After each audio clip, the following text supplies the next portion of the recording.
जय हिंद।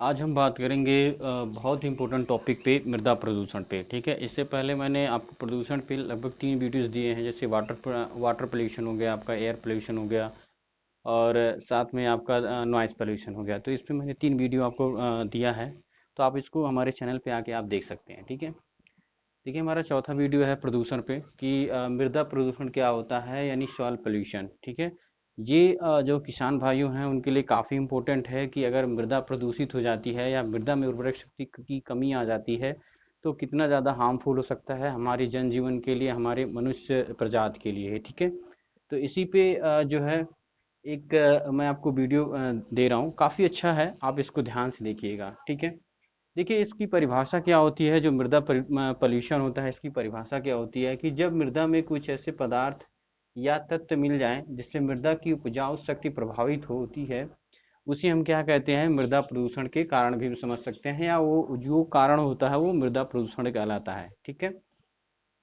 अब एक चीज़ और जानेंगे कि इसमें कारण क्या क्या हो सकते हैं, किस कारण से आपका जो मृदा है वो प्रदूषित होती है, रीज़न क्या हो सकता है उसका। ठीक है, इसके बारे में हम जानेंगे। ठीक है, तो पहला जो है आपका औद्योगिक अपशिष्ट। ठीक है, औद्योगिक अपशिष्ट तात्पर्य ये है कि आप जितनी भी फैक्ट्रियाँ लगाई जाती हैं, जितने भी बड़े बड़े कल कारखाने जो है लगाए जाते हैं, तो वो क्या होते हैं कि उनके कुछ ऐसे अपशिष्ट पदार्थ होते हैं जो हम ज़मीन पे फेंक देते हैं, या बहुत बड़े ग्राउंड में बहुत जगह उसको फेंक देते हैं, या नदियों में उसको फेंक देते हैं। तो कहीं ना कहीं क्या करता है कि मृदा को प्रदूषित करता है। तो ये सबसे बड़ा रीज़न होता है कि जो कल कारखानों से निकलने वाले कचरे होते हैं वो मानव जगत में आके या भूमि को प्रदूषित करते हैं, जिससे जो भूमि की उर्वरक शक्ति होती है वो नष्ट हो जाती है। ठीक है, इसके बाद शहरी एवं घरेलू कचरा जो होता है, जो शहर और जो घरों से निकलने वाला कचरा होता है, वो भी क्या होता है कि कूड़ा करकट जो है, पॉलीथीन सबसे हार्मफुल होता है मृदा के लिए, क्योंकि वो ज़मीन के अंदर जाता है तो पॉलीथीन गलता नहीं है। ठीक है,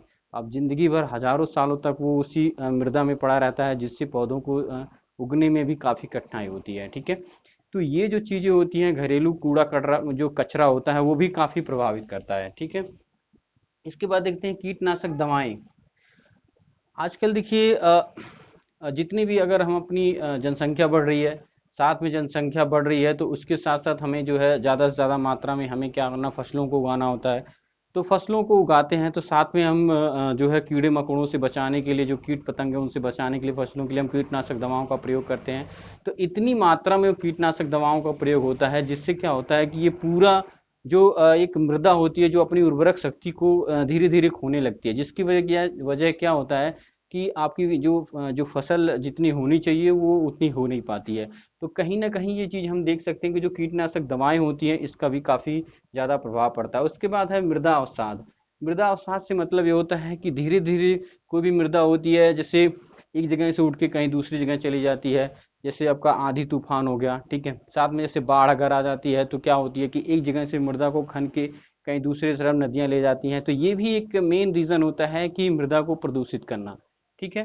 खनन, देखिए आजकल जो है गवर्नमेंट ने कई सारी ऐसी पॉलिसीज़ बनाई हैं खनन के लिए कि लोग जाते हैं, खनन करते हैं, वहाँ की जितनी मिट्टियाँ होती हैं निकाल लेते हैं, जिससे ज़्यादा क्या होता है कि भूस्खलन की कैटेगरी आ जाती है, भूस्खलन होने लगता है और जो है मृदा प्रदूषित हो जाता है। तो ये जो रीज़न आपने देखा कारण, इन कारणों से आपका मृदा प्रदूषित होता है। ठीक है, अब देखिए इसके परिणाम क्या क्या हो सकते हैं, क्या क्या समस्याएं हो सकती हैं। मृदा अगर आपकी प्रदूषित होती है, अगर एक बहुत ही विकराल रूप लेता है, तो क्या क्या समस्याएं हो सकती हैं। तो अनेक गंभीर रोग उत्पन्न होना, जैसे मस्तिष्क, फेफड़े, आपकी ज्ञानेंद्रियों को प्रभावित करने वाले ऐसे रोग उत्पन्न हो जाते हैं, जिसको आप उस चीज़ को झेलते हैं, और कई सारी समस्याएं मानव जगत में उसको देखने को मिलती हैं। ठीक है, साथ में कृषि उत्पादन प्रभावित होता है।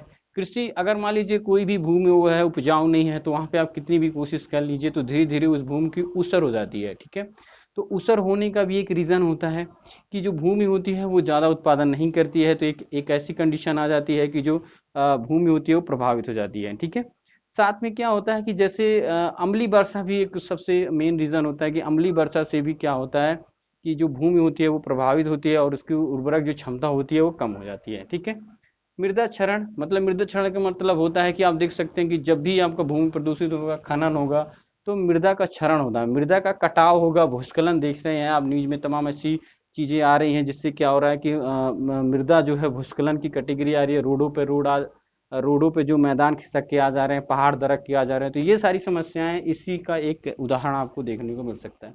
नाइट्रोजन स्थिरीकरण, आपको सभी को पता होगा कि जो नाइट्रोजन होता है वो आपका किसी भी पौधों के लिए नाइट्रोजन बहुत ज़्यादा उपयोगी होता है, तो उसका जो एक लिमिट होती है, उस लिमिट से धीरे धीरे नाइट्रोजन का क्या होता है, कमी आ जाती है ऊर्जा खनन की वजह से। तो ये समस्याएं उत्पन्न हो जाती हैं आपके मृदा प्रदूषण से। अब इसके उपचार क्या हैं, उपचार भी हम एक बार देख लेते हैं। तो देखिए, कूड़ा कचरा का नियमित रूप से निस्तारण होना, ठीक है। अगर आप कोई भी कूड़ा कचरा फैल फैल रहा है तो इसमें गवर्नमेंट को कोई स्ट्रिक्ट ऐसे कानून बनाने चाहिए, कोई नियम लाने चाहिए, जिससे क्या हो कि उस कचरे का तुरंत तुरंत उसका उपयोग किया जाए या उसका निस्तार किया जाए, ठीक है।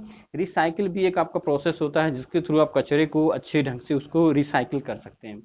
कीटनाशक दवाओं का उपयोग में कमी होनी चाहिए, जो कीटनाशक दवाएं आ रही हैं मार्केट में उनको थोड़ा सा कम करना चाहिए, या अच्छे जो ऐसे हार्मफुल चीज़ों का प्रयोग नहीं करना चाहिए जिससे क्या होता है कि मृदा को प्रदूषित करता है, ठीक है। आप नेचुरल चीज़ों का प्रयोग करके कीटनाशक दवाओं का प्रयोग कर सकते हैं।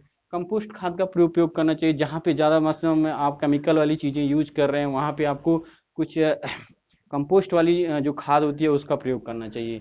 साथ में ज़्यादा से ज़्यादा हमें वृक्ष लगाने चाहिए, जितना ज़्यादा आप वृक्ष लगाओगे उतना ज़्यादा भूमि का खनन कम होगा, साथ में उसका क्षरण कम हो गया, ठीक है।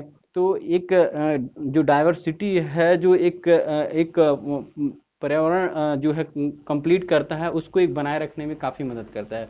पॉलीथीन पे रोक लगाना चाहिए, जैसे जितने भी पॉलीथीन हैं, कई सारे गवर्नमेंट ने कई सारी पॉलिसियाँ लाई हैं कि भाई पॉलीथीन को बंद करना चाहिए, तो ये काफ़ी जो है इम्पोर्टेंट चीज़ें होती हैं जो मृदा क्षरण होने से रोक सकता है, ठीक है।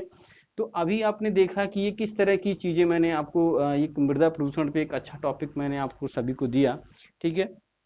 अब इसको देखिएगा, अगर आपको ऐसे भी लिखने को आता है तो आप आसानी से इन पॉइंट्स को रख के आप ऐसे लिख सकते हैं, एक बेहतरीन ऐसे, और इन सारी चीज़ों को अपने दिमाग में बिठा सकते हैं। कई बार ये क्वेश्चन भी पूछता है, कई बार ये कॉम्पिटिटिव एग्जाम में पूछता है, ठीक है। तो इस चीज़ को आपने देखा, ठीक है। अगर मैं आप सभी को एक रिक्वेस्ट करता हूँ कि अगर आप हमारे चैनल पे नए हैं तो हमारे चैनल को आप लोग सब्सक्राइब कीजिएगा। साथ में अगर वीडियो आपको अच्छी लगती है तो वीडियो को आप लोग जरूर लाइक कीजिएगा, ठीक है। तो आज के लिए बस इतना ही, और आगे मिलते हैं हम एक नई वीडियो के साथ। तो आज के लिए बस इतना ही, अभी के लिए जय हिंद।